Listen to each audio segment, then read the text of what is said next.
À partir du moment où ça a l'air de plaire, on continue, quoi. Où on vous demande de continuer. Un petit peu, j'ai peur Oui. d'attraper la foudre. Ah bon? Ah oui, alors là, ça serait dommage. Ça serait une belle fin pour moi.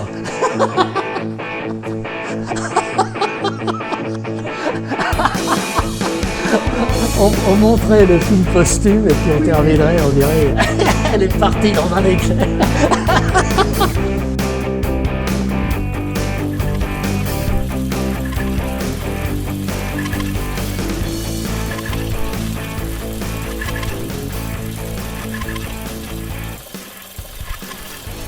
Que ce soit un peintre, un poète, un écrivain ou en l'occurrence un cinéaste, comment est-ce qu'on fait le portrait de quelqu'un?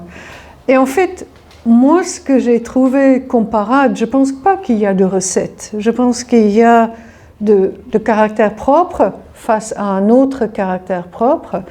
Mais moi, en tout cas, parfois je ne me prépare pas du tout. Parfois, je fais une préparation très conséquente de 2 semaines. Mais avant de commencer à tourner, à un moment donné, naturellement, je vais arrêter complètement de me préoccuper de ce portrait que je vais faire. Et c'est comme si c'est une intériorisation. Je fais le vide de tout ça. Et je sais qu'au moment que je vais commencer à tourner, ce vide va être la place dans laquelle le portrait va être campé. Et c'est une sorte de mise en scène de ce temps qui s'établit. Et c'est extrêmement expérimental parce qu'en fait, on ne sait jamais comment la personne va réagir. Parce que après, c'est une chimie. Il y a des gens qui sont plus ou moins rodés, qui maîtrisent plus ou moins. La commission de censure, qui s'appelait pas comme ça, qui s'appelait la commission de surveillance pour les écrits destinés à la jeunesse. Alors, comme il y avait des images, donc les enfants pouvaient nous lire, alors donc on relevait d'examen de ces gens-là. Et ces gens-là, qu'est-ce que c'était? C'était les Curtons et les Cocos. C'était les catholiques les plus traditionnels et puis le Parti communiste. C'est-à-dire que moi, dans la performance art, j'ai goûté au surréalisme. Donc, en partie très minimaliste, on va dire, je porte ça en moi. Mais c'est de l'improvisation sur le temps cinématographique. Et c'est là où c'est dangereux et c'est là où c'est pas du tout automatique. Et parce que tout au long de ma carrière, j'ai filmé des films, enfin tout au long de ma vie, on va dire, j'ai filmé de manière non scriptée. L'improvisation ne s'improvise pas. C'est la préparation de toute une vie. C'est la musique. C'est des très grands professeurs rescapés du passé européen en Afrique du Sud qui m'ont appris que tout est mélodie dans la vie. À partir du moment qu'on a compris ça, on peut aborder le temps parce qu'on comprend qu'il y a un début, il y a un milieu et pour terminer, il faut trouver une chute. Si on n'a pas de chute, on n'a rien. Et puis derrière, sur la cour, il y avait une petite pièce et qui a aussi été supprimé, quoi. Lui il l'a pas, il a le mur, je sais pas ce que c'est devenu sur la cour, et c'était là qu'il y avait le bureau directorial et les WC. Alors pour aller aux chiottes, comme on dit, eh bien, il fallait traverser le bureau du directeur. Tout ce que j'ai fait au cinéma écoule d'un livre que j'ai trouvé dans une bibliothèque universitaire en Afrique du Sud, qui était mal rangé, que j'ai trouvé dans la section avant-garde et qui s'appelait Direct Cinema, cinéma direct. Et moi, j'en ai fait une lecture avant-gardiste parce que à cette époque, je ne savais pas ce que c'était un documentaire.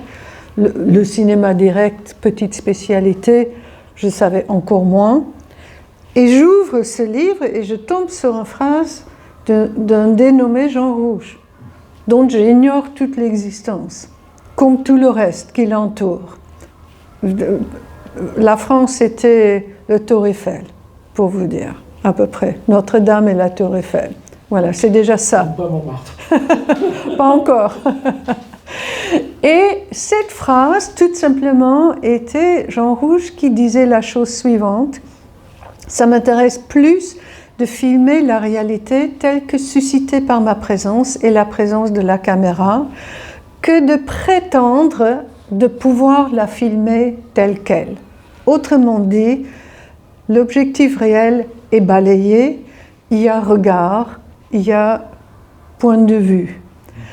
Et moi, j'ai ce livre en main. Je suis un ex-musicien classique de l'âge de 6 ans jusqu'à ma jeune âge d'adulte.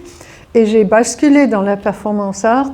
Et là, mon esprit fait 360 degrés. Et jusqu'à là où nous parlions maintenant au travers de cette petite caméra, c'est cette idée centrale qui est devenue ma motrice. Comment faire récit du réel? Comment introduire... Parce que quand on dit faire récit, on dit écriture, donc il y a grammaire. Donc, comment grammatiser la réalité? C'était 3 rue de la Grande Truanderie. Alors on entrait par la porte cochère là-bas. L'idée, c'était d'aller dans les lieux où ont eu lieu des choses. Mais c'est des lieux qui n'existaient plus de la même manière, donc on pouvait de toute manière pas y entrer. Mais être dans les lieux, ça délie aussi des langues de manière différente, parce que c'est une émotion, ça ravive. C'est des silences.